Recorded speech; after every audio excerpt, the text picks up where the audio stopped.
அத்தை எப்பவுமே காலையிலே மதியத்துக்கும் சேர்த்து சமைச்சிருவாங்க. இன்னைக்கு கொஞ்சம் அரிசி கம்மியாக போட்டதுனால மறுபடியும் சாப்பாடு வைக்கிற மாதிரி இருந்துச்சு. சரியான வெயில் காலையிலே. நேற்று வச்ச மீன் குழம்பு இன்னும் எங்கள் வீட்டில் இருக்குது. அதுக்குள்ளே இன்னைக்கு மாமா மீன் வாங்கிட்டு வந்துட்டாங்க.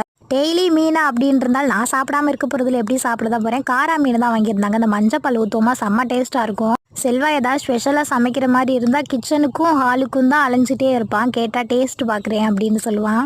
நம்ம வீட்டில் ஈவினிங் தான் குட்டி செலிப்ரேஷன் இருக்குல்ல, அதுக்கு தேவையான திங்ஸ்லாம் வாங்க பாப்பா லிஸ்ட்டு போட்டுட்டு இருந்தான் என்னென்ன வாங்கலாம் அப்படின்னு. இன்னைக்கு யாரிஸ்மங்கலம் சந்தல, அதனால செல்வா அப்படியே கிளம்பிட்டான். அப்படியே துணியெல்லாம் துவச்சி காய போட்டுடலாம் அப்படின்னு எடுத்துட்டு இருந்தேன். அத்தை வீட்டை அலசலாம் அப்படின்னு சொன்னாங்க.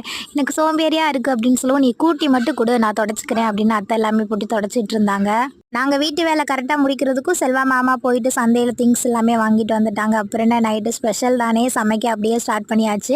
நிறையா பேர் வெட்டிங் டேக்கு விஷ் பண்ணிட்டு இருக்கீங்க. உண்மையாக ரொம்ப ரொம்ப ரொம்ப நன்றி. ரிப்ளை பண்ண முடியல, உனக்கு உண்மையாகவே நான் ரொம்ப பிஸியாக இருக்கேன். கண்டிப்பாக நாளைக்கு இதோட ஃபுல் வீடியோவாக நான் அப்டேட் பண்ணுறேன் சேனலில். இதுவரை விஷ் பண்ணிட்டு இருக்கிறவங்களுக்கு ரொம்ப